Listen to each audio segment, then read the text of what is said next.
നമസ്കാരം.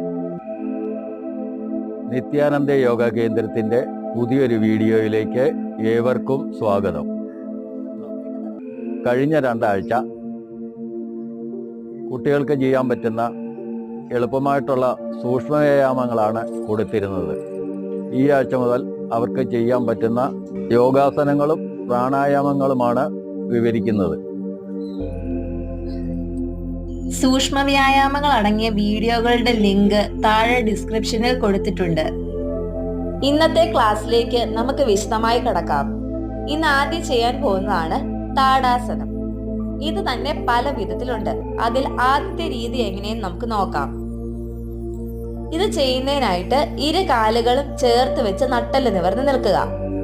അതിനുശേഷം ശ്വാസം ഉള്ളിലേക്ക് എടുക്കുന്നതോടൊപ്പം 2 കൈകളും നേരെ മുകളിലേക്ക് ഉയർത്തിക്കൊണ്ടുവരികയും ശ്വാസം വിടുന്നതോടൊപ്പം കൈകൾ താഴ്ത്തിക്കൊണ്ടുവരികയും ചെയ്യേണ്ടതാണ്. സാവധാനം ശ്വാസം ഉള്ളിലേക്ക് എടുക്കുമ്പോൾ 2 കൈകളും നേരെ മുകളിലേക്ക് ഉയർത്തിക്കൊണ്ടുവന്ന് തലക്കിരുവശങ്ങളിലുമായി ചെവികളോട് ചേർത്ത് വേണം ഉയർത്തിപ്പിടിക്കാൻ. ശ്വാസം പുറത്തേക്ക് വിടുന്നതോടൊപ്പം കൈകൾ പതിയെ താഴ്ത്തിക്കൊണ്ടുവരികയും ചെയ്യേണ്ടതാണ്. ഇതേ രീതിയിൽ ഒരു 2-3 ദിവസം ചെയ്യേണ്ടതാണ്. അതിനുശേഷം ഇനി പറയുന്ന രീതിയിലേക്ക് കടക്കാം. 2 കാലുകളും ചേർത്ത് വെച്ച് നിന്നതിന് ശേഷം ശ്വാസം ഉള്ളിലേക്ക് എടുത്തുകൊണ്ട് 2 കൈകളും കാലുകളുടെ ഉപ്പൂറ്റികൾ തറയിൽ നിന്ന് ഉയർത്തിക്കൊണ്ട് വരേണ്ടതാണ്. ശ്വാസം പുറത്തേക്ക് വിടുമ്പോൾ കൈകൾ താഴ്ത്തിക്കൊണ്ട് വരുന്നതോടൊപ്പം 2 കാലുകളുടെയും ഉപ്പൂറ്റികൾ താഴ്ത്തിക്കൊണ്ട് വന്ന് തറയിൽ പതിച്ചു വെക്കുകയും ചെയ്യുക. ഇതേ രീതിയിൽ ശ്വാസം ഉള്ളിലേക്ക് എടുക്കുമ്പോൾ 2 കൈകളും അതോടൊപ്പം തന്നെ കാലുകളുടെ ഉപ്പൂറ്റുകളും ഉയർത്തിക്കൊണ്ട് വരികയും ശ്വാസം പുറത്തേക്ക് വിടുന്നതോടൊപ്പം 2 കൈകളും താഴ്ത്തിക്കൊണ്ട് വരികയും കാലുകളുടെ ഉപ്പൂറ്റുകൾ താഴ്ത്തി തറയിൽ പതിച്ചു വെക്കുകയും ചെയ്യുക.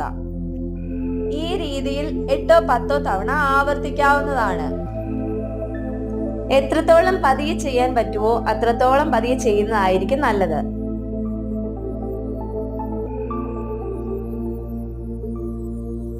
ഇനി അടുത്തതായിട്ട് നമുക്ക് 2ാമത്തെ രീതിയിലുള്ള താടാസനം ചെയ്യുന്നത് എങ്ങനെയെന്ന് നോക്കാം.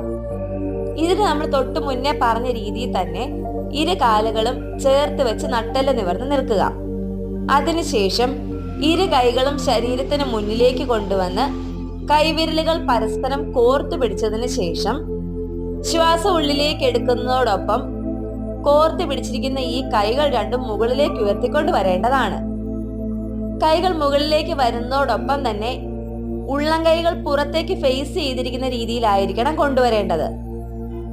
അതേപോലെ തന്നെ കൈകൾ മുകളിലേക്ക് ഉയർന്നു വന്നതിന് ശേഷം തലക്കിരുവശങ്ങളിലുമായി ചെവികളോട് ചേർന്നായിരിക്കണം കൈകൾ വരേണ്ടത്. ഇനി ഈ നിലയിൽ നട്ടെല്ല് നിവർന്ന് നിന്നതിന് ശേഷം ശ്വാസോച്ഛ്വാസം ചെയ്യാവുന്നതാണ്. എത്രത്തോളം സമയം ഈ നിലയിൽ തുടരാൻ സാധിക്കുന്നുവോ അത്രത്തോളം സമയത്തേക്ക് തുടരുക. അതിനുശേഷം ബുദ്ധിമുട്ട് തോന്നുന്ന സമയം ശ്വാസം പുറത്തേക്ക് വിടുന്നതോടൊപ്പം മുകളിലേക്ക് ഉയർത്തി പിടിച്ചിരിക്കുന്ന 2 കൈകളും താഴ്ത്തിക്കൊണ്ടുവന്ന് കാലുകളോട് ചേർത്ത് വെക്കാവുന്നതാണ്. അതിനുശേഷം ഇതേ രീതിയിൽ തന്നെ 2-3 തവണ കൂടി ആവർത്തിക്കുക. ഇത് ചെയ്യുന്ന എങ്ങനെയെന്ന് ഒന്നും കൂടി പറയാം.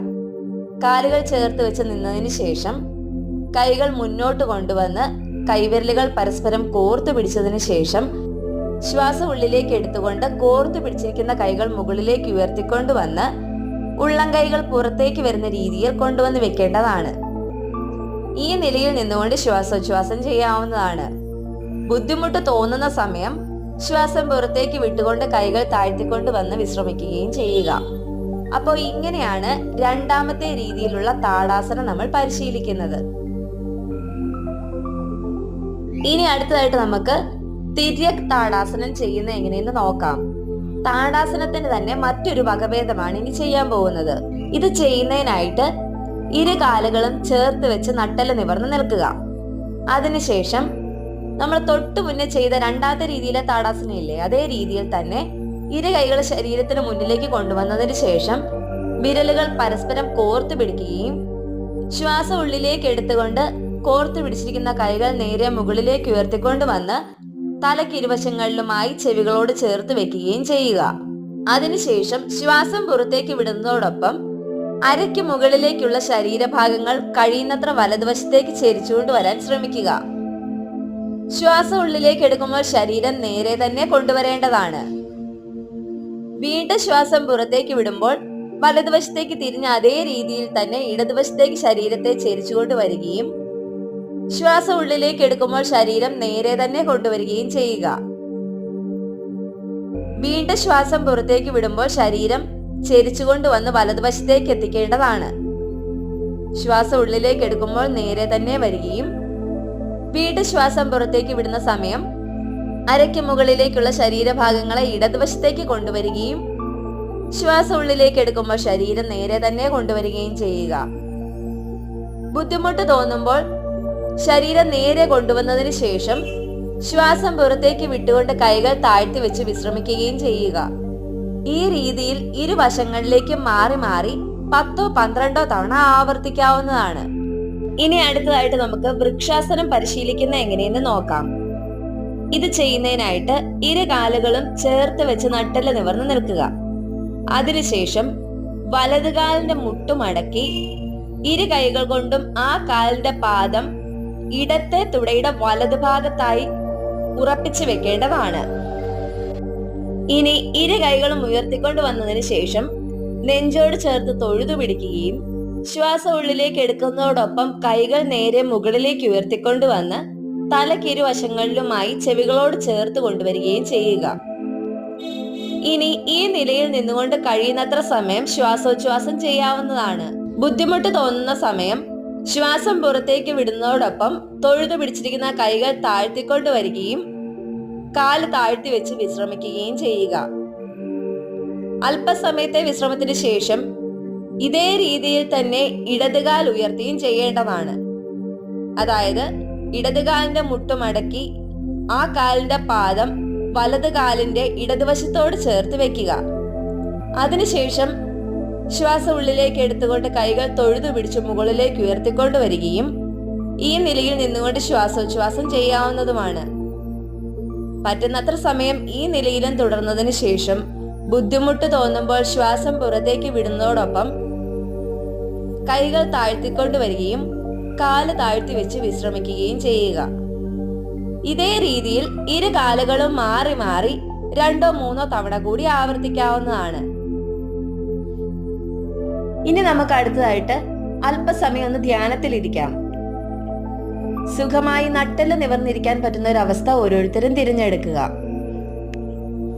ശരീരത്തിന് ഒട്ടും വളവ് വരാത്ത രീതിയിൽ നട്ടെല്ല് നിവർന്നിരിക്കാൻ പറ്റുന്ന ഒരു അവസ്ഥ തിരഞ്ഞെടുക്കുന്നതായിരിക്കും നല്ലത്. ഇരു കൈകളും അതത് വശത്തെ കാൽമുട്ടുകളിൽ മലർത്തി വെക്കുകയും ചൂണ്ടുവിരലും തള്ളവിരലും പരസ്പരം ചേർത്ത് പിടിക്കുകയും ചെയ്യുക. ഇങ്ങനെ പിടിക്കുന്നതിന് ചിന്മുദ്ര എന്നാണ് പറയുന്നത്. അതിനുശേഷം മനസ്സിലുള്ള എല്ലാ ചിന്തകളെയും പുറത്തേക്ക് വിടാൻ ശ്രമിക്കേണ്ടതാണ്. ഇതിനായിട്ട് ഇരു കണ്ണുകളും അടച്ചു പിടിക്കുകയും വളരെ സാവധാനത്തിൽ ശ്വാസം ഉള്ളിലേക്ക് എടുക്കുകയും അതേ വേഗതയിൽ തന്നെ ശ്വാസം പുറത്തേക്ക് വിടാൻ ശ്രമിക്കുകയും ചെയ്യുക. പറ്റുന്നത്ര സമയം ഈ നിലയിൽ തന്നെ തുടരാൻ ശ്രമിക്കേണ്ടതാണ്. വളരെ സാവധാനം ശ്വാസം ഉള്ളിലേക്ക് എടുക്കുകയും ശ്വാസം പുറത്തേക്ക് വിടുകയുമാണ് ചെയ്യേണ്ടത്. ഒട്ടും ബുദ്ധിമുട്ടില്ലാതെ എത്രത്തോളം സമയം ഈ നിലയിൽ ഇരിക്കാൻ സാധിക്കുന്നുവോ അത്രത്തോളം സമയത്തേക്ക് ഇങ്ങനെ തന്നെ തുടരാവുന്നതാണ്. എല്ലാ ദിവസവും ഒരു മുടക്കവും കൂടാതെ തന്നെ ശീലിക്കേണ്ട ഒന്നാണ് ധ്യാനം. അങ്ങനെ ചെയ്തെങ്കിൽ മാത്രമേ ഉള്ളൂ നമുക്ക് ഇതിന്റെ പൂർണ്ണ ഗുണം ലഭിക്കുകയുള്ളൂ. ഇന്ന് നമ്മൾ ധ്യാനം ചെയ്യാൻ എത്രത്തോളം സമയം എടുക്കുന്നുവോ അതിൽ നിന്ന് 1-2 മിനിറ്റെങ്കിലും കൂട്ടിയായിരിക്കണം നാളെ ചെയ്യുമ്പോൾ എടുക്കേണ്ട സമയം എന്ന് പറയുന്നത്. മനസ്സിൽ യാതൊരുവിധ ചിന്തകളുമില്ലാത്ത അവസ്ഥയാണ് ധ്യാനം.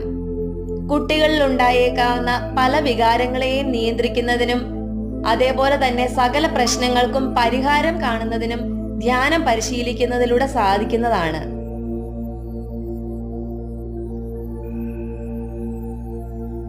ഏഴ് വയസ്സിന് മുകളിലേക്കുള്ള കുട്ടികൾക്ക് ആദ്യത്തെ ആഴ്ച പരിശീലിക്കേണ്ട ആസനങ്ങളും ധ്യാനവുമായിരുന്നു ഇന്നത്തെ വീഡിയോയിൽ നമ്മൾ ഉൾപ്പെടുത്തിയിരുന്നത്. ഇവ പരിശീലിച്ചതിന് ശേഷം ശവാസനം ചെയ്തു മാത്രമേ യോഗ പൂർത്തിയാക്കാവൂ.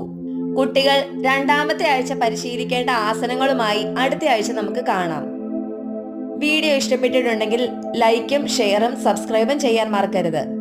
ലോകാ സമസ്ത സുഖിനോ ഭവന്തു.